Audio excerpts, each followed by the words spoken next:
El hombre de las 10 esposas. Nadie sabía con certeza cuántos secretos se escondían tras las paredes de aquella hacienda olvidada en las montañas del norte, pero lo que todos en el pueblo sabían, y murmuraban entre dientes, era que don Marcelo Balcázar tenía 10 esposas, no amantes, no mujeres que iban y venían, esposas, 10 mujeres viviendo bajo el mismo techo, compartiendo el mismo apellido y la misma condena. Nadie lo veía bajar al pueblo más que una vez al mes, cuando aparecía en su carruaje negro con ruedas de hierro, tirado por 2 caballos viejos, para comprar víveres, medicinas y libros. Nadie sabía de dónde venía su fortuna, ni por qué había decidido encerrarse con tantas mujeres en una hacienda aislada por neblinas eternas y una cerca de alambre oxidado que parecía más cárcel que refugio. Lo que sí sabían, o creían saber, era que cada esposa había llegado a esa casa voluntariamente, y que ninguna jamás había intentado escapar. Marcelo no era un hombre guapo, no era alto ni fuerte, ni especialmente encantador, pero tenía una mirada que hipnotizaba, una voz que calmaba, y un aura que lo hacía imposible de ignorar. Tenía una forma de hablar pausada, envolvente, como si cada palabra fuera parte de un hechizo cuidadosamente preparado. Cada una de sus esposas había sido atraída por eso, por esa sensación de ser la única en el mundo cuando él hablaba, por ese aire de promesa que les ofrecía algo más que amor, salvación, y así fue como llegaron una a una: Clara, la enfermera; Sofía, la violinista; Magdalena, la escritora; Julieta, la costurera; Isabel, la panadera; Carmen, la actriz; Nora, la huérfana; Teresa, la maestra; Elena, la vidente; y Laura, la última, la más joven, y quizá la más temida por las demás. La hacienda era un universo aparte. Las mujeres no podían salir, pero tampoco lo deseaban. Marcelo había construido un mundo perfecto para ellas: jardines con flores traídas de otros continentes, una biblioteca con más de 1000 libros, un salón de música con instrumentos de todas las épocas y un invernadero que parecía un bosque tropical. Cada una tenía su habitación, su espacio, sus reglas, pero también compartían tareas, rituales y cenas interminables donde se reunían alrededor de una mesa larga, con velas encendidas y vino tinto servido en copas de cristal. Allí, Marcelo las escuchaba hablar, reír, cantar, y ellas lo adoraban. Lo miraban como si fuera un dios, un profeta, un salvador. Excepto Laura. Laura era distinta. Había llegado apenas 6 meses atrás, y desde el primer día, su mirada no tenía la entrega de las otras. Observaba, anotaba en una libreta escondida en su habitación, y hacía preguntas. Demasiadas preguntas. ¿Por qué no tenían contacto con el exterior? ¿Por qué no había espejos en la casa? ¿Qué había detrás de la puerta de roble con cerrojo en el sótano? ¿Por qué cada mujer dormía en un ala distinta, y solo podían ver a Marcelo en horarios específicos, como si fuera un rey en su corte? Las demás le pedían que no hablara tanto, que no cuestionara las reglas, pero ella insistía, y pronto empezó a notar cosas que no tenían sentido. Sofía lloraba por las noches. Clara tomaba medicamentos que ocultaba bajo su cama. Magdalena había dejado de escribir, y Carmen ya no reía. Una tarde,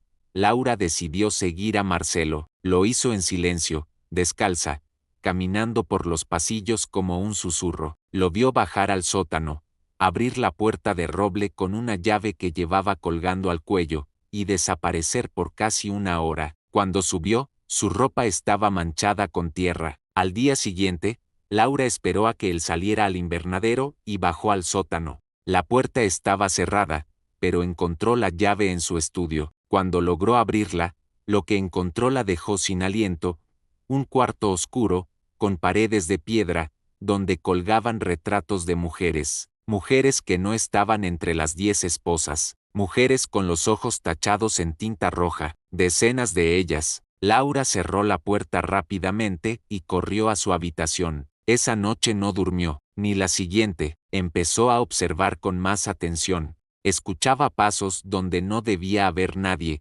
susurros tras las paredes, luces que se apagaban solas. Una madrugada, vio a Teresa hablando con el espejo cubierto por una sábana en el pasillo del ala oeste. Teresa susurraba nombres: nombres que Laura no conocía. Cuando le preguntó al día siguiente, Teresa negó todo, pero esa noche, Teresa desapareció. Marcelo dijo que se había ido, que no soportaba más la presión del encierro, que la había dejado marcharse. Las demás asintieron en silencio, pero Laura sabía que mentía, y cuando revisó la habitación de Teresa, no encontró su ropa, ni su diario, ni su maleta. Todo había sido borrado, como si nunca hubiera estado allí, como si Marcelo tuviera el poder de hacer desaparecer no solo cuerpos, sino memorias. Decidió entonces escribir todo, cada detalle, cada sospecha. Escondió las hojas en un doble fondo, dentro de su cómoda. Sabía que estaba en peligro, pero también sabía que no podía huir sin pruebas. Una noche, Clara entró en su cuarto temblando. Le dijo en voz baja que sabía lo del sótano, que hacía años Marcelo había tenido otras esposas, pero ellas no habían seguido las reglas, que una a una fueron desapareciendo, que la única forma de sobrevivir era obedecer, sonreír y olvidar. Pero Laura no podía hacerlo, no era su naturaleza, ella quería respuestas, y entonces ocurrió algo inesperado. Marcelo anunció una ceremonia, algo que nunca antes había hecho. Dijo que era el momento de renovar los votos. Preparó todo con meticulosidad, decoraciones en el jardín, vestidos blancos para todas, una cena especial. Pero Laura sentía que algo andaba mal. En la tarde de la ceremonia, encontró una caja cerrada con candado en la biblioteca, la forzó con una horquilla y descubrió en su interior recortes de periódico, noticias sobre mujeres desaparecidas en pueblos cercanos, mujeres que, por sus rostros, parecían ser aquellas de los retratos en el sótano, y en el fondo de la caja, una carta escrita por alguien llamado Inés. Una carta que terminaba con una frase inquietante: si lees esto, ya estás atrapada, no confíes en nadie, ni siquiera en ti misma. La ceremonia comenzó con todas las esposas reunidas, de pie, bajo la luna llena. Marcelo pronunció palabras en un idioma que ninguna entendía, excepto quizá Elena, la vidente, que sonreía como si supiera lo que vendría. Cuando llegó el turno de Laura, él la tomó de la mano y le preguntó: ¿confías en mí? Y ella respondió lo único que podía decir sin delatarse: más que en nadie. Pero en su mente, el plan ya estaba en marcha, y si lograba sobrevivir esa noche, lo revelaría todo, o moriría intentándolo. Cuando Laura regresó a su habitación aquella noche, aún sentía la textura del papel entre los dedos, la caligrafía trémula de Inés grabada en su memoria. No confíes en nadie, ni siquiera en ti misma. Esa última frase le retumbaba en el pecho como un tambor de guerra. La caja con los recortes, la carta, los retratos en el sótano, todo apuntaba a lo mismo. Marcelo no era un hombre cualquiera, era un depredador con disfraz de ángel, pero lo más aterrador no era él, era la devoción ciega que sus esposas le ofrecían, esa sumisión silenciosa, casi religiosa, que convertía a cada una de ellas en piezas de un juego oscuro. Laura había desatado algo, lo sentía en el aire, algo que llevaba años dormido en esa casa, y que ahora comenzaba a despertar con hambre de venganza. Lo sabía por la forma en que Elena la miró al final de la ceremonia, con una sonrisa torcida y los labios murmurando algo que no alcanzó a entender. Durante los días siguientes, Laura intentó actuar con normalidad. Asistía a los desayunos en el salón principal, trabajaba en el invernadero con Magdalena, incluso comenzó a tomar lecciones de música con Sofía, que apenas hablaba, pero por dentro, su mente no descansaba. Comenzó a estudiar los hábitos de cada una, los horarios en que se levantaban, a qué hora se encerraban en sus habitaciones, quién hablaba con quién parecía esconder algo. Pronto se dio cuenta de que Clara, la enfermera, tenía una caja de medicinas bajo llave, que abría solo por las noches, y que Isabel, la panadera, guardaba cuchillos afilados en la cocina y los contaba cada mañana. Era como si cada una supiera que algo andaba mal, pero ninguna lo dijera en voz alta. El miedo se había incrustado en sus huesos, tan profundamente que ya no distinguían entre obediencia y supervivencia. Una noche, mientras fingía dormir, escuchó pasos suaves cruzar el pasillo. Se levantó en silencio y espió desde la rendija de la puerta. Vio a Nora, la huérfana dirigirse al ala prohibida de la casa, la zona antigua, donde los retratos estaban cubiertos con sábanas y las lámparas ya no funcionaban. Laura decidió seguirla, caminó descalza, como un espectro, y al doblar el corredor la vio.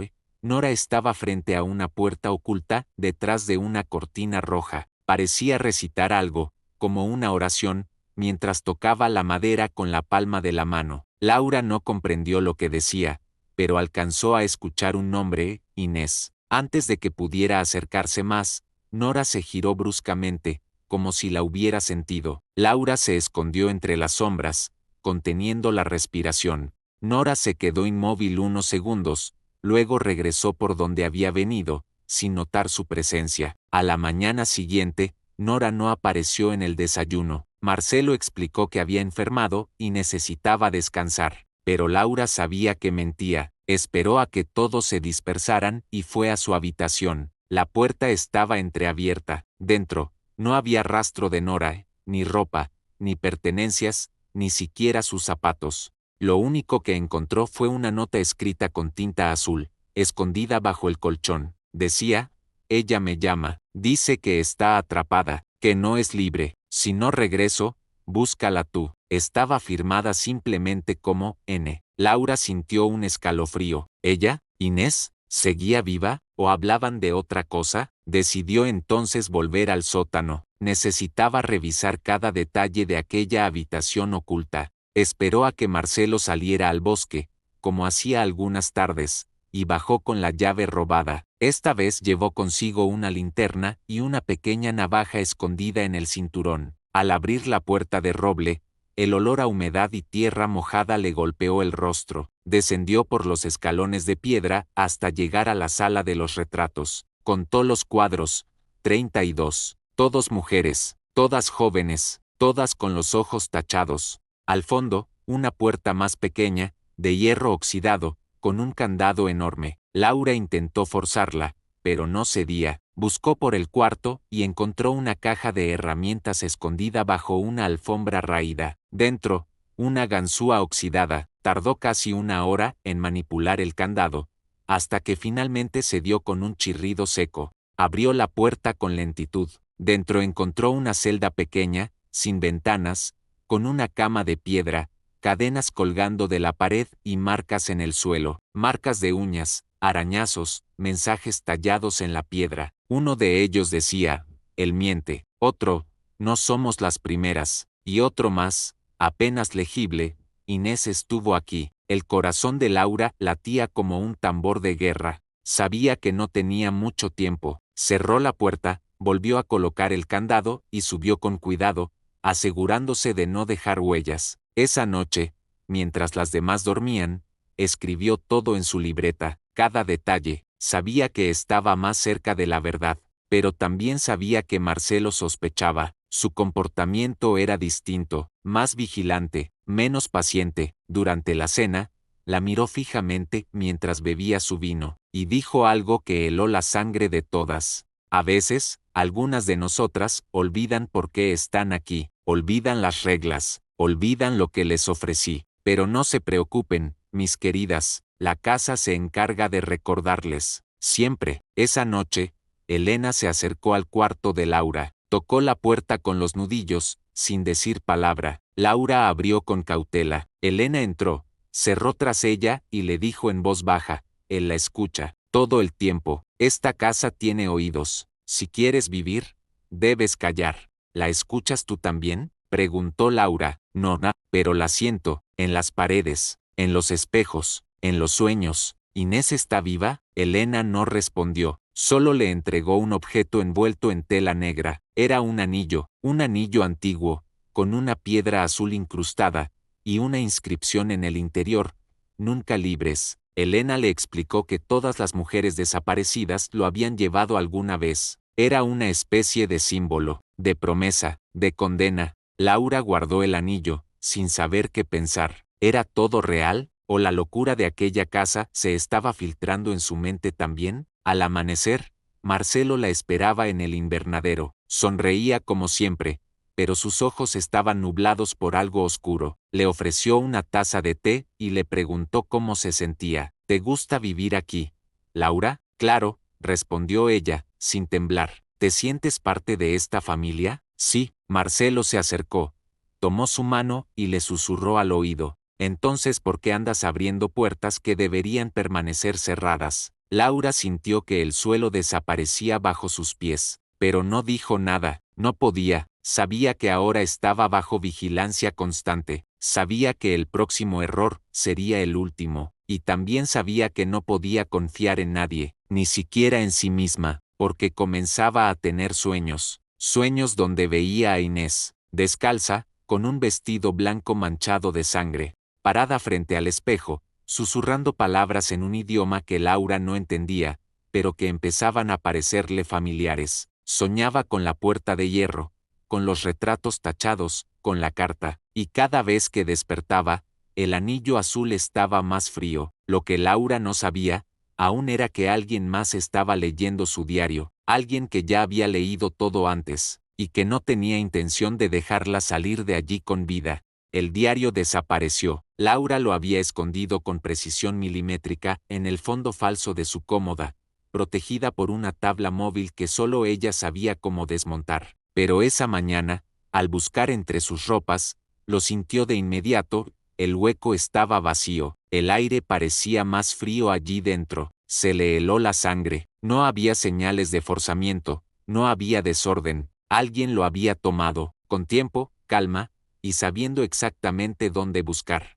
Laura retrocedió, cerró lentamente el cajón, y se sentó en el borde de la cama sin poder respirar. Lo sabían todo, Marcelo, o alguien más. No podía confiar ni siquiera en la oscuridad. La casa estaba viva, espiaba, escuchaba, tal vez incluso pensaba, y ahora estaba en juego su vida. Si Marcelo tenía el diario, ya no quedaban dudas, era cuestión de tiempo para que desapareciera como Nora, como Teresa, como tantas otras que ni siquiera alcanzaron a dejar su nombre. Pero esa misma noche, Laura descubrió que no estaba sola. Cuando se sentó en la biblioteca, aún con las manos temblorosas, notó un libro colocado de forma distinta en el estante, La Reina del Sur, una novela que ni siquiera conocía, abierta en la página 117. Allí, subrayado con tinta roja, había un fragmento: los que creen tener el control no suelen ser los que mueven los hilos.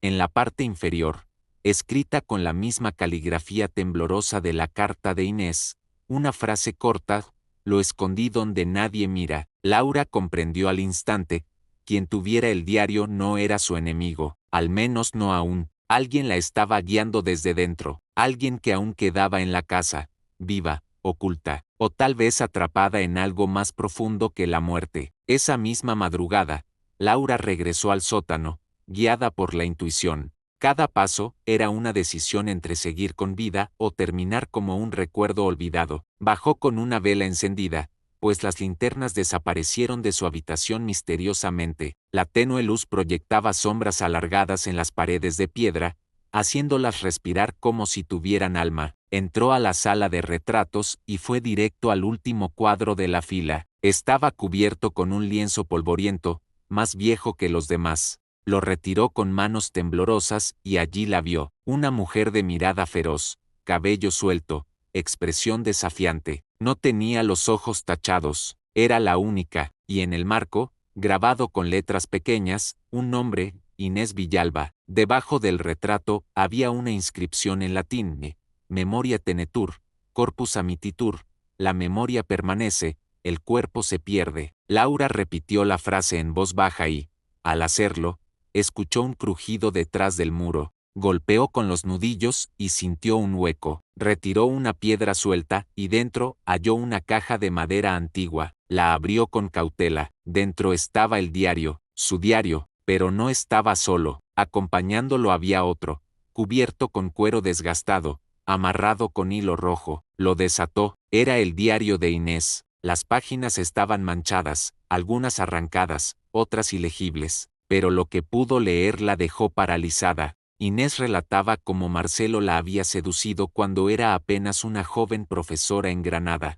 como la había llevado a la hacienda con promesas de libertad, arte y sabiduría, y cómo, poco a poco, él la transformó en prisionera, la aisló, la humilló, le quitó su reflejo prohibiéndole usar espejos, le hacía escribirle poemas como si fuera un dios, le hacía repetir oraciones extrañas, rituales nocturnos donde él recitaba nombres de mujeres que ella no conocía. Cuando Inés comenzó a resistirse, Marcelo la encerró en la celda secreta. Allí pasó semanas, tal vez meses, y en algún punto, Inés comenzó a escuchar voces en las paredes, a escribir sin mirar, a dejar su cuerpo sin salir del lugar. Algo en ella cambió, algo despertó. La última frase del diario decía: "Oh, si no puedo irme, entonces él tampoco lo hará. Lo ataré aquí para siempre, con sangre, con memoria, con muerte". Laura sintió un escalofrío subirle por la espalda, cerró ambos diarios y los ocultó de nuevo. Esta vez,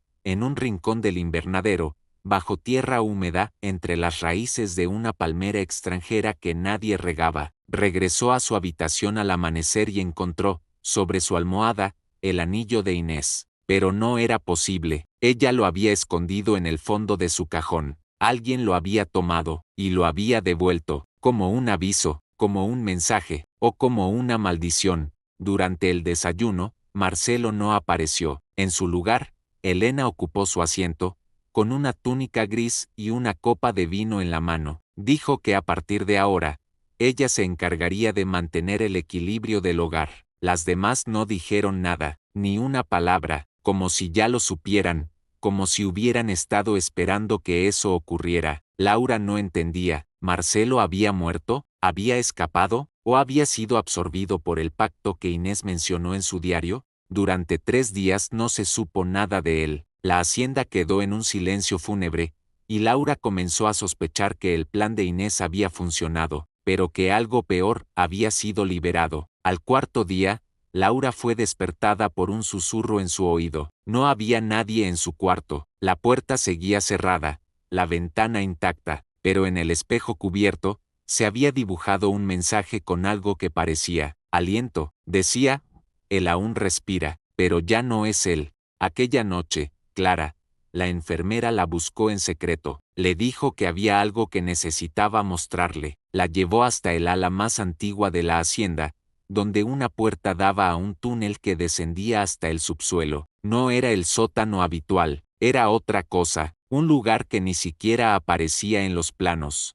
Bajaron con lámparas de aceite hasta llegar a una caverna natural, húmeda, con estalactitas y grietas en las paredes. Allí, en el centro, había una jaula de hierro. Dentro, encadenado por los tobillos y las muñecas, estaba Marcelo. Pero no era el mismo hombre. Sus ojos estaban en blanco, su piel, cenicienta, murmuraba palabras ininteligibles, repetía nombres, nombres de todas las mujeres que habían pasado por la hacienda, nombres que Laura reconocía, y otros que jamás había escuchado. Clara le dijo que Marcelo no era más que un cuerpo vacío, que Inés había cumplido su promesa, que había atado su alma a la casa, para que sufriera eternamente, pero ahora, algo más lo poseía, algo que no sabían controlar, que no comprendían, un eco, un espíritu, o algo peor. Laura preguntó por qué no lo habían matado. Porque si lo matamos, lo liberamos,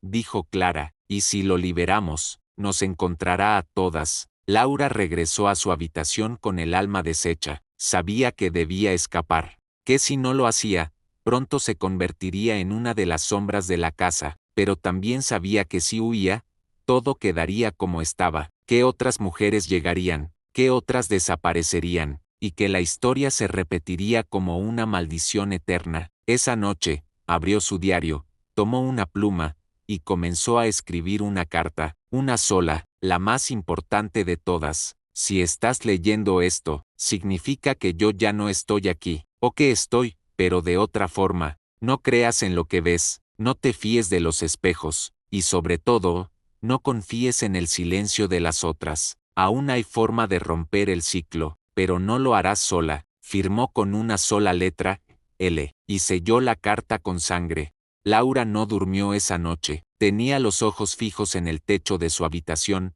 repasando mentalmente cada pasillo, cada acceso, cada grieta de la hacienda. Sabía que si quería escapar, solo tenía una oportunidad. No habría otra. Marcelo, o lo que fuera que quedaba de él, estaba encadenado, pero la casa seguía viva. Las paredes murmuraban, los espejos respiraban, y las esposas, incluso las más silenciosas, comenzaban a comportarse como si alguien más hablara a través de ellas. Julieta, por ejemplo, repetía frases como si fueran versos de un poema antiguo. Magdalena escribía nombres en los vidrios empañados por el vapor, nombres de mujeres desaparecidas hacía años, y Elena ya no dormía, se quedaba de pie frente a la ventana toda la noche, con una sonrisa tenue, como si estuviera esperando a alguien que vendría desde el bosque. Laura sentía que no solo debía escapar, debía huir antes de que la casa decidiera tragársela también,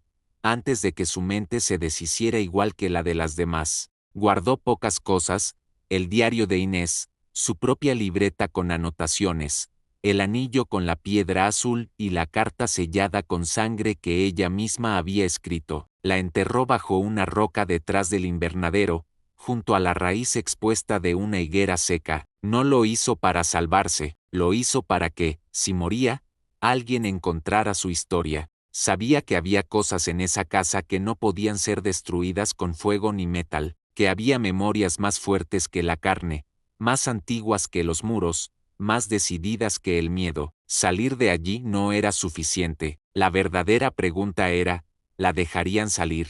A las 3 de la madrugada, con las luces apagadas y el silencio envolviendo cada rincón, Laura salió de su habitación y cruzó el pasillo con pasos de pluma. Llevaba una linterna envuelta en trapo para evitar que la luz se filtrara, una navaja pequeña en la bota, y la llave del portón principal que le había robado a Marcelo semanas atrás, antes de que desapareciera. Descendió por la escalera trasera de la cocina, cruzó el comedor oscuro, donde aún se percibía el aroma del vino fermentado, y se dirigió hacia la puerta principal. La cerradura giró con un clic seco. El viento de la madrugada le golpeó el rostro. Olía a tierra mojada, a hojas podridas y a libertad. Por un instante pensó que lo lograría, pero cuando cruzó el umbral y puso un pie fuera de la hacienda, escuchó una voz detrás de ella. ¿Vas a dejarme sola? Era Sofía. Estaba parada junto al pilar del recibidor, descalza, con los ojos húmedos y el cabello suelto. Laura no respondió. La miró por unos segundos. Había algo en esa pregunta que no sonaba como una súplica, sino como una advertencia. Dio un paso atrás, fuera de la casa, y echó a correr. Corrió sin mirar atrás. Atravesó el jardín, la reja oxidada, el camino de tierra bordeado por árboles retorcidos. El bosque era una mancha negra sin estrellas. Los grillos callaron, las ramas crujían como huesos, y, sin embargo, Laura siguió corriendo. A veces caía, se raspaba las manos, se levantaba otra vez. Corría como si el suelo fuera a abrirse detrás de ella. Durante una hora, solo se escuchaban sus pasos y su respiración entrecortada, hasta que llegó a la carretera vieja que unía el pueblo con las montañas. Se dejó caer sobre el asfalto y rió. Rió como una loca, porque lo había hecho. Estaba fuera. Un camión de reparto que pasaba la recogió minutos después. El conductor, un hombre mayor, no hizo preguntas. Solo le ofreció una manta y le dijo que la llevaría hasta el pueblo más cercano. Laura no podía hablar, solo miraba por la ventana y apretaba el diario contra su pecho. Al llegar a San Blas, pidió hospedaje en una posada, se encerró en la habitación y durmió durante 18 horas seguidas. Cuando despertó, comió, se bañó y escribió una carta para la policía local. No contó todo, pero explicó que había estado prisionera en una finca remota, que varias mujeres podían estar en peligro, que necesitaban enviar a alguien. Firmó con su nombre completo, lo dejó en el buzón con temblores en las manos. Durante los días siguientes, intentó recomponer su vida, se cortó el cabello, cambió de ropa, trató de recordar cómo era el mundo sin miedo, pero por las noches, los susurros volvían, soñaba con los retratos, con Inés, con Marcelo encadenado murmurando su nombre. Una noche, al abrir el diario para releerlo, encontró una nueva página. una que ella no había escrito. Decía: tú saliste, pero yo no, y ahora estamos unidas. Abrió los ojos de golpe, revisó todo el diario. La caligrafía no era suya, el trazo era más curvo, más rápido, idéntico al del diario de Inés. Laura pensó que estaba perdiendo la razón, pero las señales se repetían. Los espejos de la posada comenzaban a empañarse sin razón. Su reflejo parecía moverse con un leve retraso. Las lámparas parpadeaban a las 3 de la madrugada, y en la radio, una emisora desconocida repetía una canción antigua, con una voz femenina que susurraba en un idioma que Laura empezaba a entender sin querer. Fue entonces cuando comprendió: no había escapado del todo, algo la había seguido, algo había cruzado con ella esa puerta maldita. No era Marcelo, no era la casa, era algo más. Decidió volver al lugar donde enterró la carta sellada con sangre. No podía dejarla allí. Si alguien más la encontraba, si otro incauto llegaba atraído por la historia, el ciclo comenzaría de nuevo. Pero al llegar al sitio, no había nada. La higuera estaba muerta, partida en dos por un rayo, y la roca había desaparecido. En su lugar, había una pequeña cruz hecha con ramas secas, y colgando de ella, el anillo azul. Laura cayó de rodillas, comenzó a llorar. No sabía si de rabia, de miedo o de resignación. El anillo la estaba llamando, en susurros, en recuerdos, en sueños. Ya no podía negarlo. Inés estaba con ella, la había elegido, tal vez la había liberado, sí, pero también la había marcado. Laura era ahora la portadora de la memoria, la siguiente guardiana del dolor, y tarde o temprano, algo más vendría a buscarla. Esa noche, mientras se miraba en el espejo del baño, su reflejo sonrió, antes que ella lo hiciera. El día en que Laura decidió deshacerse del diario y del anillo fue el primero en el que el sol pareció brillar de forma verdadera. Las nubes se habían disipado tras semanas grises, y el canto de los pájaros en San Blas era casi absurdo en contraste con el abismo que crecía dentro de ella. El anillo con la piedra azul la quemaba cada vez que lo tocaba, como si reconociera su intención, y el diario de Inés ya no era un simple libro. Cada vez que lo abría, las letras parecían cambiar, las frases se reorganizaban, y a veces, aparecían líneas escritas en una lengua que jamás había aprendido. Lo que antes eran recuerdos, ahora eran advertencias. Algunas páginas comenzaban con su nombre,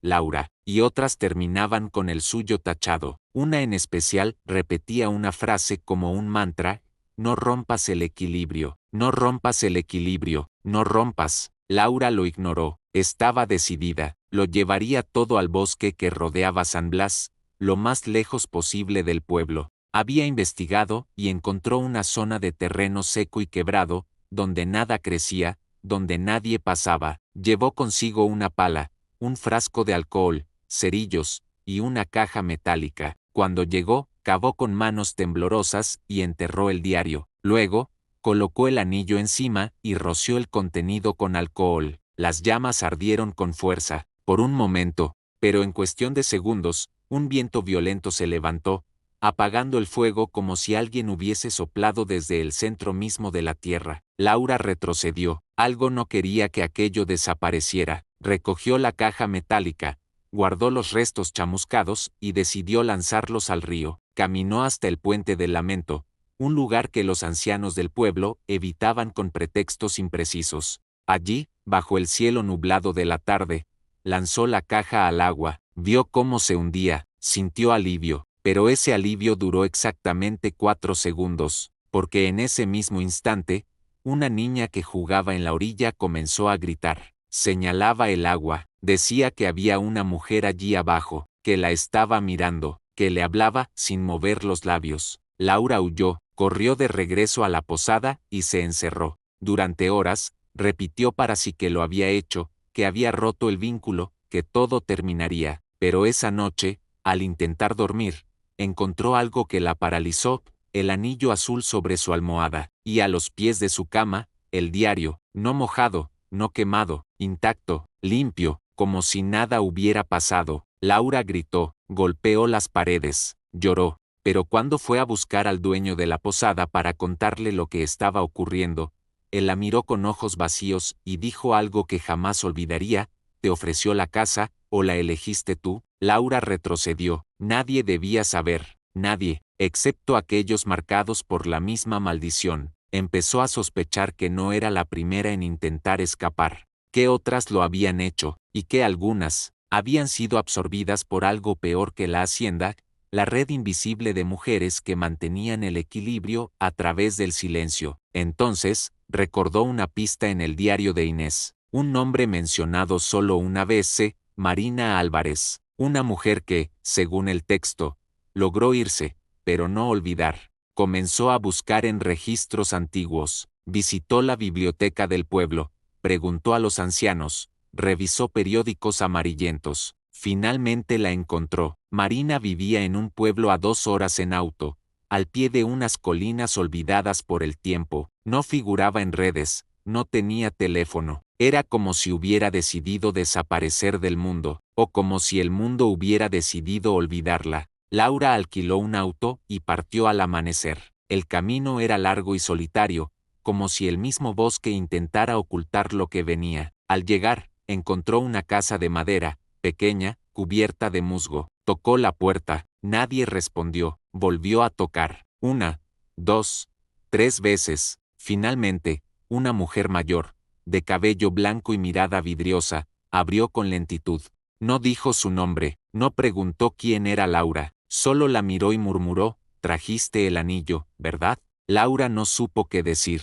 Marina la dejó pasar. La casa estaba llena de espejos cubiertos, velas negras, libros antiguos escritos en dialectos desconocidos. En el centro de la sala había un círculo de sal. Marina le pidió que se sentara fuera de él, y luego habló, como si llevara años esperando ese momento. «Éramos 12, antes de ti. Todas creímos que él nos amaba, todas pensamos que éramos especiales, pero no era amor, era algo más. Él nos marcaba, nos llenaba con parte de su sombra, y cuando moría una, otra llegaba. La casa es el cuerpo, él es el alma, nosotras, la sangre que la mantiene viva». Laura le contó todo, desde la carta de Inés hasta el intento fallido de destruir el diario. Marina solo asintió. Luego, le mostró una caja cerrada con cadenas. Dijo que allí dentro guardaba el espejo original, aquel donde Inés fue sellada, que si alguien lo miraba sin el ritual correcto, perdería el alma en segundos. Laura le preguntó cómo romper el ciclo. Marina no respondió al principio, pero luego susurró: «Solo una puede romperlo, pero debe ofrecerse, voluntariamente». «¿Y qué sucede si lo rompe?». «La casa cae, él muere, nosotras descansamos. Y si no lo hace, entonces tú te conviertes en la siguiente anfitriona, y vendrán otras, 10 más, siempre 10». Laura entendió. El diario no era solo un testimonio, era una llave, y el anillo, una atadura. Ella tenía 2 opciones: volver, enfrentar la raíz del mal y destruirlo desde dentro, o pasar la maldición a otra, como tantas antes. Marina le dio una vela negra y un fragmento de piedra lunar. Le dijo que cuando estuviera lista, encendiera la vela frente a un espejo y pronunciara su nombre completo, que entonces, la casa se mostraría. No importaba dónde estuviera, la casa siempre encuentra a sus hijas. Esa noche, Laura volvió a la posada. Ya no lloraba, no temblaba. Encendió la vela frente al espejo, pronunció su nombre, y esperó, pero antes de que pudiera ver el reflejo completo, el espejo estalló. Tras el estallido del espejo, la habitación quedó sumida en un silencio pesado, solo roto por el crepitar de la vela que seguía consumiéndose lentamente. Laura sintió como un frío intenso la envolvía, como si el aire mismo se hubiera vuelto sólido. Cerró los ojos y, al abrirlos, se encontró en un lugar que no reconocía, una versión distorsionada de la hacienda, un laberinto de sombras y reflejos fragmentados que la atrapaban desde todos lados. Estaba atrapada en el interior del espejo, una dimensión paralela creada por la misma maldición que había intentado romper. Mientras avanzaba con cautela, las voces de las 10 esposas resonaban a su alrededor, susurrando secretos y reproches. Pero entre todas, una voz destacó, clara y dominante, la de Inés. No era la víctima frágil que Laura había imaginado, sino una figura imponente, con ojos que ardían como brasas y una sonrisa llena de poder y dolor. Inés le explicó que ella no solo había sido atrapada por Marcelo, sino que, al descubrir la verdadera naturaleza del pacto, decidió convertirse en su heredera para mantener el equilibrio entre la vida y la muerte, entre la libertad y la condena. Inés reveló que el ciclo de las 10 esposas no era solo una maldición impuesta, sino una elección consciente para contener una oscuridad mucho mayor que podría destruirlo todo si se liberara completamente. Laura comprendió que romper el espejo y destruir la casa significaría liberar esa oscuridad, y que la única forma de salvarse era aceptar el papel de guardiana, como lo había hecho Inés antes que ella. La tensión aumentó cuando Laura enfrentó su propio reflejo, que se transformó en una versión oscura de sí misma, tentándola a abandonar la lucha y dejar que la maldición siguiera su curso. Pero con una determinación renovada, Laura resistió y, guiada por Inés, encontró un altar oculto donde pudo sellar su voluntad con el fragmento de piedra lunar que Marina le había dado. Al regresar al mundo real, Laura despertó en la posada, la vela consumida hasta la mitad y el anillo azul brillando suavemente en su mano. Sabía que el camino no había terminado, pero que ahora tenía un propósito claro: proteger el equilibrio y evitar que la oscuridad se desatara. Laura despertó con una mezcla de agotamiento y claridad que nunca había experimentado antes. La pesadilla dentro del espejo no había sido un sueño, había sido un rito, un paso que la transformaba para siempre. El anillo azul estaba frío, pero ya no quemaba como antes. Sentía en su interior una fuerza extraña, una conexión invisible con la casa y con las voces de las 10 esposas. No eran solo ecos del pasado, sino guardianas que ahora la reconocían como su sucesora. Sabía que había tomado una decisión que cambiaría su vida y la de muchas otras para siempre. En los días siguientes, Laura intentó retomar una vida normal, pero nada fue igual. Los susurros volvieron, esta vez no con miedo, sino con advertencias y consejos. El diario de Inés parecía una guía ahora, lleno de símbolos y rituales que debía aprender para mantener la maldición contenida. Cada noche, frente al espejo que aún conservaba algunas grietas, practicaba las palabras que Inés le había enseñado, mientras el anillo pulsaba con una luz tenue, marcando el ritmo de su aprendizaje. Pero la oscuridad no esperaba pacientemente. Algo comenzó a moverse en la hacienda. Sin Marcelo, sin la presencia física que conocieron, la sombra que habitaba en la casa tomó formas más siniestras, reflejos que no coincidían, figuras que aparecían en los rincones de las habitaciones y desaparecían al ser miradas directamente. Elena y las demás esposas, aunque liberadas en parte, seguían atrapadas en una mezcla de devoción y terror, convirtiéndose en vigilantes silenciosas de aquel equilibrio roto. Una noche, Laura recibió una llamada anónima. Una voz femenina y distante le advirtió que no estaba sola en su lucha, pero que la sombra que había liberado era más poderosa de lo que imaginaba. Le dijo que debía prepararse para un enfrentamiento inevitable, y que, si fallaba, la maldición no solo volvería a la hacienda, sino que se extendería más allá, al mundo exterior. Laura entendió que su rol como guardiana no era solo proteger la hacienda, sino también a quienes la rodeaban. La casa era un símbolo, un epicentro, pero la oscuridad podía manifestarse en cualquier lugar. Ahora, el verdadero terror comenzaba, y ella debía decidir hasta dónde estaba dispuesta a llegar para contenerlo. Laura sentía que la maldición que la había marcado no se limitaba a la antigua hacienda ni a las sombras que acechaban en sus muros. Esa oscuridad se había extendido más allá, tocando vidas y almas en lugares aparentemente desconectados, pero unidos por un mismo destino sombrío. Había una red invisible, una red de marcados, vigilantes y víctimas a la vez, atrapados en un ciclo sin fin. Su búsqueda comenzó con un mapa desgastado y nombres anotados en un viejo manuscrito encontrado en la biblioteca del pueblo. Nombres de personas que, según las leyendas,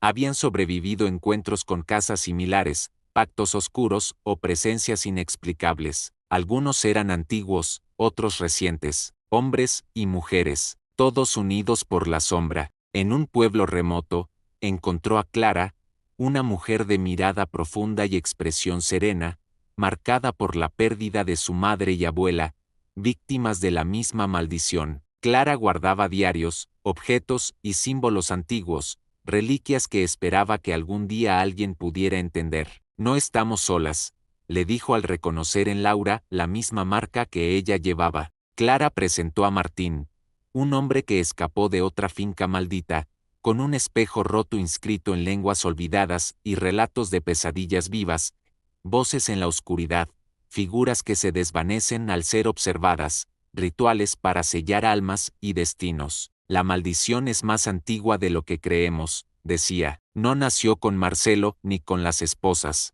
Es un eco, una sombra que se alimenta del miedo y la memoria. También estaba Luna, una niña con ojos grandes que podía ver entre dimensiones, escuchar voces atrapadas y sentir la vibración de la sombra cuando se acercaba. Su inocencia y poder se mezclaban en un aura inquietante y esperanzadora. Juntos formaron un círculo clandestino, compartieron rituales para reforzar sellos, métodos para identificar objetos poseídos y estrategias para proteger a los inocentes. Aprendieron que destruir objetos malditos, sin el ritual correcto, solo liberaba la sombra, y que el equilibrio era un delicado juego entre luz y oscuridad, memoria y olvido. Laura practicó con el anillo azul, sintiendo cómo respondía a su voluntad y emociones. Cada noche, frente a espejos sellados, recitaba palabras aprendidas de los diarios y voces. Cada día, la sombra mostraba nuevas formas de intentar romper el equilibrio con ataques que iban desde pesadillas intensas hasta presencias visibles en lugares públicos. La red creció, sumando otros marcados.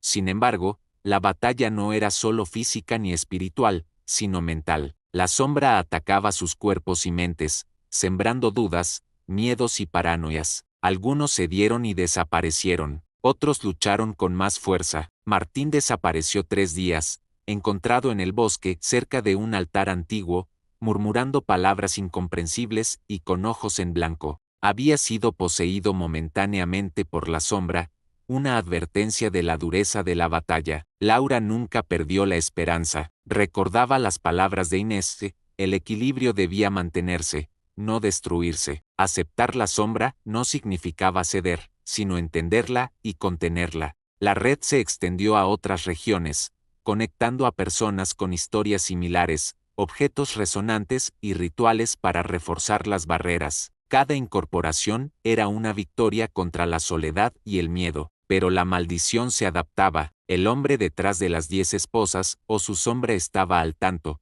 preparando algo más siniestro. Las desapariciones aumentaron, los susurros se volvieron gritos, y la línea entre realidad y mundo oscuro se desdibujó. Laura encontró en sí misma una fuerza inesperada. El anillo azul era un vínculo con Inés y una herramienta para canalizar voluntad y proteger a quienes amaba. Escuchaba las voces atrapadas con compasión, convirtiéndose en un faro de luz. Con la red fortalecida, Laura comprendió la magnitud del desafío.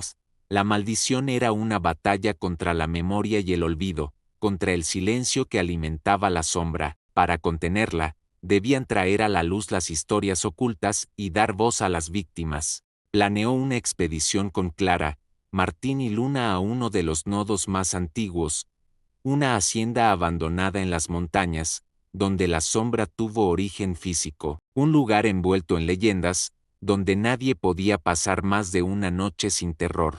Antes, realizaron un ritual de protección, trazando símbolos con cenizas y sangre, sellando pactos de lealtad. Sabían que no regresarían iguales y que enfrentarían sus propios demonios. En la hacienda, el aire estaba cargado de presencia palpable, el silencio solo roto por crujidos. Los espejos estaban rotos o cubiertos, pero Laura sentía su mirada invisible. En el centro, un altar con inscripciones en lenguas olvidadas y un espejo antiguo que absorbía la luz. Luna susurró palabras incomprensibles al espejo. La imagen del hombre que marcó vidas apareció como sombra desfigurada con ojos rojos que penetraban el alma. El espejo vibró, y un frío helado recorrió sus cuerpos. Martín y Clara sostuvieron a Luna mientras Laura avanzaba hacia el altar, con el anillo azul en la mano. Pronunció el ritual con voz firme, mientras una luz emanaba del anillo, iluminando la oscuridad. La sombra se manifestó por completo, intentando quebrar la barrera y consumirlos. Se desató una lucha física y espiritual, gritos, visiones, temblores. Resistieron con símbolos y el poder del anillo para contener la oscuridad. Cuando terminó, la hacienda parecía vacía, pero la lucha apenas comenzaba. Habían sellado un fragmento crucial, pero otros nodos seguían activos. La maldición era una red de veneno extendida por todo el país. Laura volvió con certeza renovada. Solo juntos podrían contener la sombra y proteger a los inocentes. La responsabilidad era colectiva, y el camino oscuro y doloroso. Recordó las palabras de Inés: el equilibrio debía mantenerse a cualquier costo, aunque la esperanza era la llama que nadie podía apagar. Martín siempre había guardado sus secretos con cuidado, pero ahora, en el círculo formado por Laura, Clara y Luna, la verdad empezaba a salir a la luz. Su historia era un hilo que remontaba siglos atrás, a un tiempo donde la línea entre lo humano y lo sobrenatural era mucho más delgada, y donde pactos con fuerzas oscuras definían destinos enteros. Desde niño, Martín había vivido cerca de una finca ancestral en las montañas, un lugar que sus abuelos evitaban nombrar, y del que solo se hablaba en susurros. La finca, que ahora permanecía abandonada y cubierta por la maleza, había pertenecido a una familia que, según contaban, había hecho un pacto con una entidad oscura para obtener poder y riqueza a cambio de un precio terrible. Martín creció escuchando relatos sobre aquel pacto, una sombra que no era ni espíritu ni demonio, sino una fuerza ancestral que se alimentaba de la memoria, y el miedo que exigía la entrega periódica de almas para mantener su influencia en el mundo de los vivos. La familia que la selló fue atrapada en ese ciclo, y con el tiempo, la maldición se expandió, tocando a otras familias y lugares, hasta llegar a la hacienda de Marcelo y sus esposas. Pero el pacto tenía una particularidad: cada vez que una víctima moría, su espíritu quedaba atrapado en un espejo, una prisión que la entidad usaba para controlar su poder y extender su influencia. Ese espejo era la puerta entre los mundos, el foco de la maldición, y a lo largo de los siglos, la entidad había encontrado formas de manipular a los vivos, usando objetos, casas, rituales y personas para perpetuar su dominio. Martín reveló que él había sido uno de los pocos que logró escapar de la finca ancestral, pero no sin pagar un precio. Durante años, la sombra lo había perseguido, intentando corromper su mente y cuerpo, usando sus peores miedos y recuerdos como armas. Su espejo roto era la única barrera que había encontrado para contener esa influencia, pero sabía que no era suficiente. Laura y Clara escuchaban atentas, comprendiendo que el enemigo no era un simple hombre ni una casa maldita, sino una fuerza antigua y calculadora, que había tejido su red con paciencia y crueldad. Luna, con su mirada inocente pero profunda, parecía captar la gravedad del relato.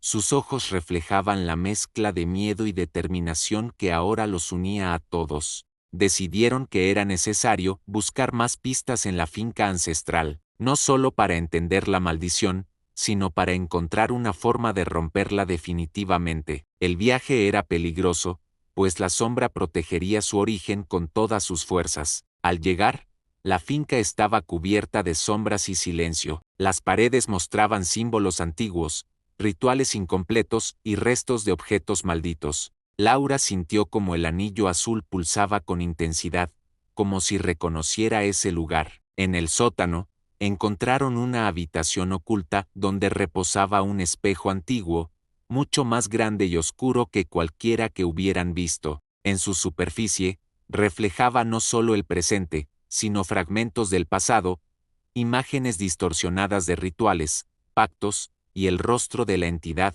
una sombra informe que parecía observarlos desde el abismo. Martín explicó que ese espejo era el núcleo de la maldición, la fuente desde donde la sombra emanaba y a la que debía volver para ser destruida, pero advirtió que intentar romperlo sin un ritual adecuado podría liberar la oscuridad en su forma más pura, destruyendo todo a su paso. Con la ayuda de Clara y Luna, Laura comenzó a estudiar antiguos textos encontrados en la finca, aprendiendo sobre rituales de sellado, sacrificio y protección. Descubrieron que el equilibrio solo podría mantenerse si alguien estaba dispuesto a ofrecerse como guardián, un puente entre la sombra y el mundo real. El enfrentamiento final se acercaba. Cada uno debía decidir hasta dónde estaba dispuesto a llegar para salvar no solo sus propias almas, sino a todos los marcados por la maldición.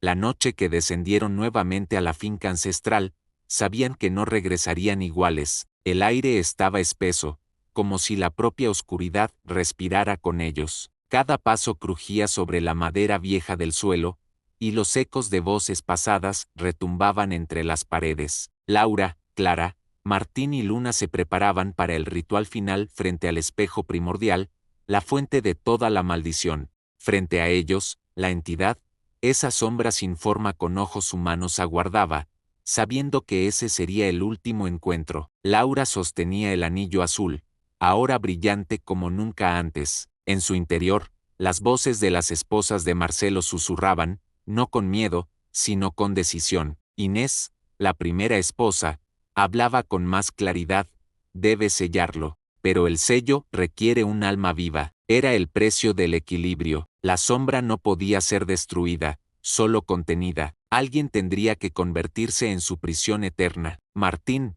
con la culpa de generaciones marcadas, se ofreció. Esto comenzó con mi sangre, terminará con ella. Pero Laura se adelantó. No puede ser alguien que huye, debe ser alguien que enfrenta, alguien que carga la verdad sin rendirse. El ritual comenzó. Clara y Luna dibujaban los símbolos en el suelo, mientras Martín recitaba en voz alta las palabras extraídas de los textos antiguos. Laura avanzó al centro del círculo, enfrentando al espejo. La entidad se retorcía, cambiaba de forma, proyectaba las peores visiones de cada uno de ellos. Vieron sus miedos.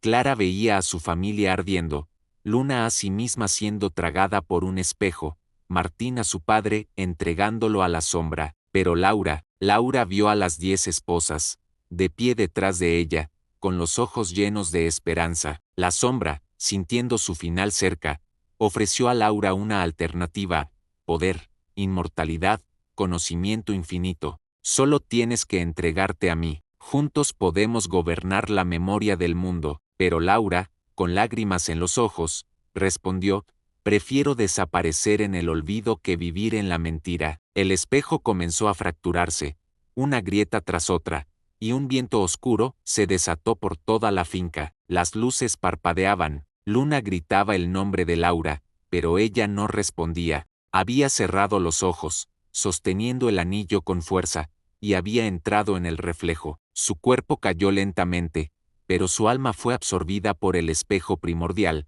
que finalmente se selló con una última explosión de luz. El silencio volvió. Clara cayó de rodillas. Martín cubrió sus ojos. Luna, con la mirada fija en el espejo ahora apagado, susurró: ella eligió salvarnos. Días después, la finca fue clausurada y sellada con un nuevo círculo de protección. El anillo fue enterrado en la tierra bendecida con símbolos, y los espejos en la ciudad fueron cubiertos, limpiados o destruidos. Los marcados comenzaron a despertar, como si una pesadilla colectiva llegara a su fin. Las mujeres que habían sido silenciadas recuperaron sus voces, sus rostros y sus recuerdos. Clara escribió un libro con todos los hechos, pero no lo publicó. Lo escondió en una biblioteca secreta, donde solo los que han sido marcados podrían encontrarlo. Martín se fue al norte, donde comenzó a guiar a otros marcados en sus procesos de recuperación. Luna, ahora más madura,